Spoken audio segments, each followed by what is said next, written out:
Sziasztok! A múlt héten megint volt bringás akció a Lidlben, és ennek keretében én megint sikeresen beimpulzus vásároltam két terméket. Ezt és ezt, ez egy multiszerszám, ez pedig egy nyeregtáska, amiben mindenféle kis apróságok vannak. Ebből ez lesz igazából az érdekes, úgyhogy most ebben a videóban arról szeretnék beszélni, hogy ez miért is keltette fel a figyelmemet, és hogy mit gondolok erről a kis szerszámról. Csapjunk is bele!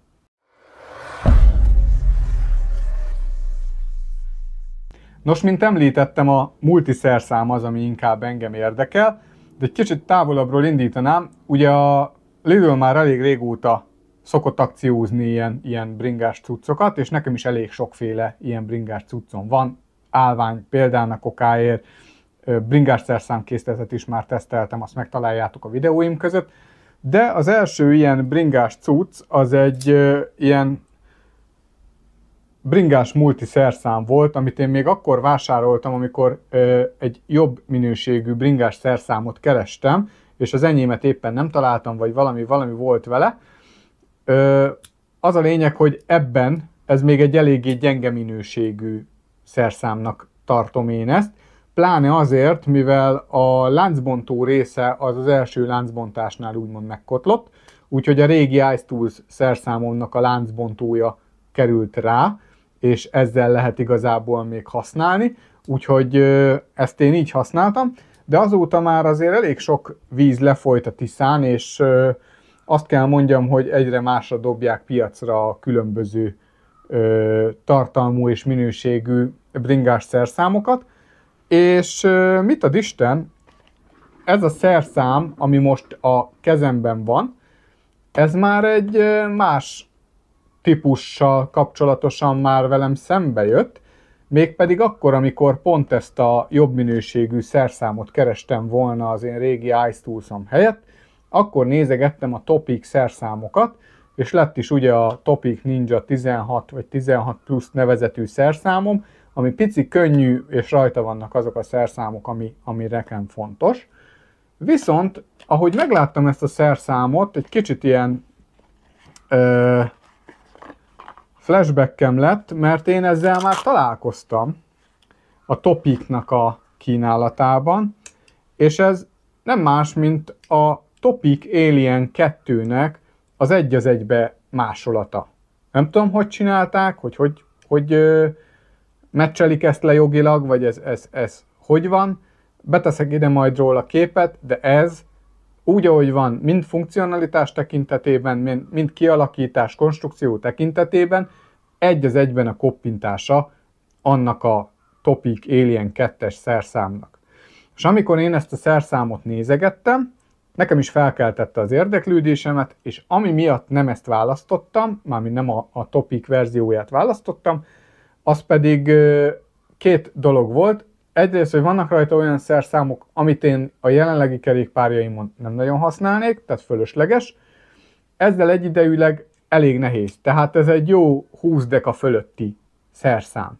Ugyanakkor rengeteg szerszámot kapunk rajta, illetve vele. 31 funkciót sorol fel itt a gyártó a dobozon is, hogy 31 funkciót tud ez a szerszám ellátni. Így kipróbálva, picit meg megnézegetve azt kell mondjam, hogy a szerszámok nagy része használható, de van egy olyan szegmense ezeknek a szerszámoknak, ami csak ilyen vészeseti szerszámként funkcionál. Nos, de akkor nézzük is meg, hogy mi ennek a szerszámnak a különlegessége konstrukció tekintetében, illetve mi az, amit tud. A szerszámot egy ilyen kis egyszerű gyöngyvászon tépőzáras stokkban kapjuk, ezen nincsen semmilyen hordszínak pánt, tehát ezt nem tudjuk mondjuk övre vagy bármilyen pántra rátenni, viszont arra tökéletesen alkalmas, hogy mondjuk egy nyeregvász táskába betéve nem fog csörögni, még hogyha meg is vannak lazulva a szerszámok. Konstrukcióját tekintve pedig egy két részből álló konstrukcióról beszélünk. Van rajta egy gomb, ezzel is szét tudjuk nyitni magát a szerszámot két félre, és így tudjuk használni az ebben lévő szerszámokat. Nyilván néhány szerszámot, illetve a legtöbb szerszámot tudjuk szétnyitás nélkül is használni, de így azért kényelmesebb. Maga a váz az egy műanyag vázra kapott rögzítést, és ez azért fontos, hogy ez ugye ketté szedhető ez a szerszám, mert bizonyos szerszámok párban használhatóak ebből a szortimentből. A Topeak szerszám takra ugyanez a konstrukció, mondhatni, nem tudom, hogy lemásolták, megvették a licenzt, vagy hogyan működik ez. Ez gyártási hely szerint Kínában készült, és utána olvasgatva kicsit, hasonló konstrukciójú szerszám már volt a Lidl kínálatában, és talán a bike magosok csináltak is róla egy tesztet, abban lényegesen elnagyoltabbak voltak a szerszámok, kevésbé voltak ilyen jól kidolgozottak, de ez azt kell, hogy mondjam, hogy olyan 99%-osan megfelel azoknak a kidolgozottságnak, amit mondjuk egy Topeak szerszám tud. Az egyedüli pont, ahol észleltem némi úgymond minőségromlást, vagy gyengébb minőségű kidolgozottságot, az a szerszámoknak az éle. Ezen a részen látható, ahogy ez ki lett préselve mondjuk a lemezből, vagy amiből gyártották, itt a szerszám éle nincsen teljes mértékben eldolgozva, a felülete ugyanakkor teljesen jó, tehát tökéletes minőségű, azt kell, hogy mondjam. Tehát ezt majd meg fogom mutatni, remélem tudok róla vágóképeket rögzíteni, de teljesen jó. És ami nagyon pozitív, mindegyik szerszámba bele van ütve, hogy milyen méretű, és ez szerintem egy nagyon jó dolog. Tehát így a villáskulcsok részébe is bele van ütve. Vannak benne eléggé érdekes szerszámok, például ez, ami rá van rögzítve az egyik félre, ez egy ilyen miniatűr pedálkulcs, ami így nem sokat jelent, vagy hogy mondjam, tehát nem gondolom, hogy nagy funkcionalitással bír így magába. Ugyanakkor a másik szerszámon kapott helyet kifejezetten ehhez egy hosszabbító rész, amire rátéve, így csatlakoztatva, már azért egy nagyobb erőkart tudunk így biztosítani vele. Ez egy vészeseti szerszám, ez le is van írva a használati útmutatóba, hogy ez nem műhely munkákra lett kitalálva. De arra mondjuk tökéletesen alkalmas, hogyha valaki mondjuk a túra közben érzékeli, hogy lötyög a pedál, mert tegyük fel, kilazult, mert nem volt rendesen rátéve, akkor ezzel ideig óráig meg tudjuk úgy húzni, hogy biztonsággal haza lehet érni, tehát ilyen dolgokra tökéletesen alkalmas. De hogy kinek lehet még ez jó? Ugye mondtam, hogy rengeteg olyan szerszám van rajta, számomra, ami az én bringámhoz nem feltétlenül szükséges, például villáskulcsokat én már nem nagyon használok a bringáimhoz. Ugyanakkor, ha a családban van több bringa, mondjuk 2 trekking, meg mondjuk 2-3 gyerekbringa, a gyerekbringákon előszeretettel használnak még ilyen villáskulccsal orvosolható csavarokat, illetve oldható kötéseket, úgyhogy oda is tökéletes, tehát egy családi bringázásra mindenféleképpen javaslom. Amit még érdemes megjegyezni, hogy villáskulcsok tekintetében az erőkar az ugye nagyon fontos szokott lenni, tehát egy villáskulcsnak mondjuk egy ekkora villáskulcsot nem feltétlenül lehet bármi értelmesre használni, tehát értelmes mennyiségű erőt kifejteni. Ugyanakkor ennek egy ilyen backlockos, mint a bicskáknál megszokott ez a hátsó záras megoldása van, tehát ezzel így lokkolni tudjuk magát az egészet, és egy egészen hosszú erőkart kapunk, és ezzel itt a hátulján ezt megnyomva be tudjuk zárni a szerszámot. Ami még meglepő, és mégis helyet kapott rajta, az nem más, mint egy késpenge, ami egyébként szintén még formára, meg az élkialakításra is egy az egybe a Topeakot mintázza. Ennek a zárszerkezete ráadásul bezárt állapotba is lokkolt, és kinyitva is lokkolható. Az nekem őszintén szólva nem tetszik, hogy így viszonylagosan középre kerül, tehát ez rontja a használhatóságot, tehát én ezt valamelyik szélre tettem volna, de mondom, ez is lokkolható, teljesen jól zárt, nem lötyög, és tényleg bezárva, ha bezárom, akkor a backlocknak a megnyomása nélkül az Istennek se lehet szétszedni, úgyhogy ez is egy tök jó dolog. És ami nagy fejlődés még, az a már említett régi Lidl-ös szerszámom, ami eléggé ilyen egypálcikás gagyi kategória volt, az a láncbontó kapcsán egy elég masszív minőségi láncbontót kapott, és azt kell mondjam, teljesen jól funkcionál. Én már egyszer kipróbáltam, de most akkor úgy gondolom, hogy akkor tegyünk még egy próbát, hogy hogyan is képes ez kinyomni a láncból a csapot.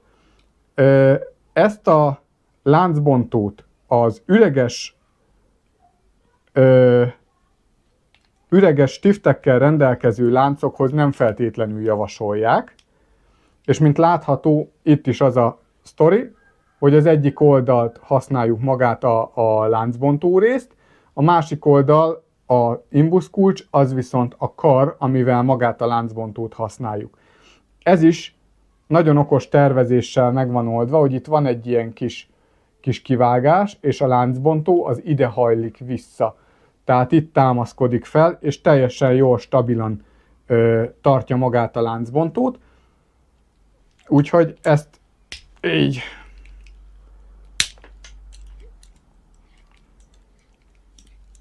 tessék, tehát ez egy teljesen új lánc volt, és tessék, ezt teljesen jól szét is kapta. És amit még nem említettem, hogy ezeket a szerszámokat, ezt, illetve a nyeregtáskát, valamint volt még egy nyomásmérős pumpa is, amit én nem vettem meg, mert pumpán van annyi, mint a szemét. Ezeket 2500 forintért lehetett megvásárolni darabonként. Most összehasonlítva a Topic Alien 2-es szerszámot, az 17 000 forintért találtam most meg legolcsóbb helyen. Lehet, hogy nem ugyanaz a szerszámacélnak a minősége, és lehet, hogy mondjuk fele annyit fog kibírni, mint egy olyan szerszám, de azért ízlelgessük a különbséget, hogy ez 2500 forint, az pedig 17 000 forint. Úgyhogy ez valami brutális árkülönbség, és ez 2500 forintért, ez az ajándék kategória, tehát ezt tényleg azt mondom, hogy így, hogy megnéztem, kipróbáltam, csak azt tudom mondani, hogy ajánlom. Tehát ezt hülyeség otthagyni. Mindenkinek, aki most ismerkedik mondjuk a bringaszereléssel, vagy keres egy szerszámot, de nem tudja, hogy egyébként miért vegyen, de a súly mondjuk nem számít, mert mondom, ez azért 20 deka felett van. Ja, és amit még nem említettem, hogy ugye ez a műanyag váz, ez még ugye egy gumileszedőként is funkcionál, tehát a vége az egy gumileszedő szerszám, és először én azt hittem, hogy ez egy eléggé ilyen használhatatlan szitu. Két különböző méret, tehát az egyik egy kisebb, keskenyebb, a másik az egy szélesebb gumileszedő szerszám, és van még ilyen szelepleeresztő tű is benne, tehát ilyen apróságok is vannak benne, patentszemet lehet elhelyezni itt ebben a kis műanyag üregben, úgyhogy azt kell, hogy mondjam, hogy ez a szerszám, ez ki van találva, megint mondom, hogy a Topic által, mert ezt ugye nem a Lidl találta ki. Tényleg, hogyha valaki tudja, hogy milyennek a jogi útja, menete, hogy ezt mondjuk így a Lidl-ben árulják, az érdekelne. Erre egy az egybe az van ráírva, hogy Krivit, tehát ez itt van az oldalán, úgyhogy ez az ő márkanevük alatt van forgalmazva, és mondom, ez így azt gondolom, hogy 2500 forintot megér. Na de akkor nézzük meg ezt a táskát, ezt a nyeregtáskát, hogy ez micsoda és mi van benne. Ez egy nyeregtáska, van benne egy multiszerszám, egy gumileszedő, néhány folt, illetve egy törlőkendő, ami megint csak ilyen agyatlanul jó ár, 2500 forintért. Tehát 2500 forintért kapunk egy ilyen multiszerszámot, ami összehasonlítva a régivel minőségben lényegesen jobb, kidolgozottság tekintetében. Ezen is vannak ugye imbuszszerszámok, ezekre is mindegyikre rá van, nyilván amelyik nem olyan méret, hogy rá lehessen írni, arra nem, de a legtöbbre rá van írva, bele van ütve, hogy hanyas imbusz. Van rajta egy üvegbontó, ami hasznos. Vannak rajta küllő kulcsok, Philips csavarhúzó, egy Torx, illetve egy laposfejű csavarhúzó. Alap dolgoknak a javítására ez is tökéletesen elegendő, illetve tökéletesen megfelel. Van benne néhány ilyen felragasztható folt, egy ilyen öntapadós folt. Hasonló öntapadós foltot már Decathlon kínálatából vettem, és volt is teszt a csatornámon. Ez egy ilyen vastagabb, azt mondanám, hogy egy ilyen habosított anyag, úgyhogy nem tudom, mire lehet jó, majd lehet, hogy ezt is kipróbáljuk majd valamikor, egy belsőn. Van benne 2 darab gumileszedő, teljesen jó, küllőbe beakasztható résszel, olyan, mint ezek a standard marikós gumileszedők, illetve van benne egy tisztítókendő, ami így kicsit semmit mondónak tűnhet, de egyrészt ugye a mindenféle csetresznek a lötyögését meggátolja magába a táskába, másrészt tényleg hasznos, ha valaki mondjuk olajos kenést használ a láncán, akkor az biztos tudja, hogy azért eléggé dzsuvás tud lenni maga a kezünk, hogyha vissza kell rakni a láncot, vagy ezzel kell bíbelődni. Amit én ebből hiányolok, az ugye a láncbontó, ami azért érdemes lenne még bele. Úgyhogy azt kell, hogy mondjam, hogy ez a szett, mondjuk ezzel a szerszámmal, ez így atom, tehát ez így teljesen jó. Nyilván ezen vannak olyan szerszámok, amit nem biztos, hogy fogsz használni. Ha csak úgy elmész bringázni, és úgy nem számítasz rá, hogy el fog szakadni a láncod, akkor ez így teljesen oké. Méretileg olyan, hogy még simán belefér mondjuk egy összehajtogatott belső, vagy akár mondjuk néhány szelet műzli, energiazselé, ez az amaz, illetve van egy ilyen belső ilyen zseb része is, nem tudom, hogy ez mennyire látszik, ide akár igazolványt, pénzt, ezt-azt be lehet tenni, és a külső részén találunk fényvisszaverőt mind a 2 oldalán, ilyen 3M-es fényvisszaverő csíkot, valamint ez a hátsó Krivit logó, ez egyben egy ilyen lámpatartó, ilyen csiptethető lámpának a tartójaként is funkcionál. Úgyhogy erre is azt kell mondjam, hogy ez is egy nagyon ajánlott kategória. A Lidl-ös cuccokkal nem nagyon lehet ilyen szinten mellélőni, úgy gondolom. Ez a szerszám meg egyszerűen még mindig nem térek magamhoz, hogy ezt hogy sikerült így, és hogyan lehet az, hogy ez ennyire kopra le lett másolva. Nyilván ez úgy lenne érdekes, hogyha a 2 szerszámot egymás mellett össze tudnám hasonlítani, de ilyen szerszámom egyébként kéznél nincs, de a kidolgozottság minőségéből és abból, hogy nekem van ugye Topix szerszámom, és azzal is összehasonlítottam, hogy milyen kidolgozottságú, teljesen korrekt, és mondom, egyszerűen nem látom, hogy ezt hogy sikerül kihozni ilyen áron. Nyilván nincsen rajta a fejlesztésnek a költsége, de érdekes. Úgyhogy ez a videó most ennyi lett volna. Remélem tudtam valami hasznosat vagy praktikusat mondani, és hogyha még nem tettétek meg, akkor iratkozzatok fel a csatornámra, és ha tetszett a videó, akkor nyomjatok egy lájkot. Köszi, hogy megnéztétek. Sziasztok!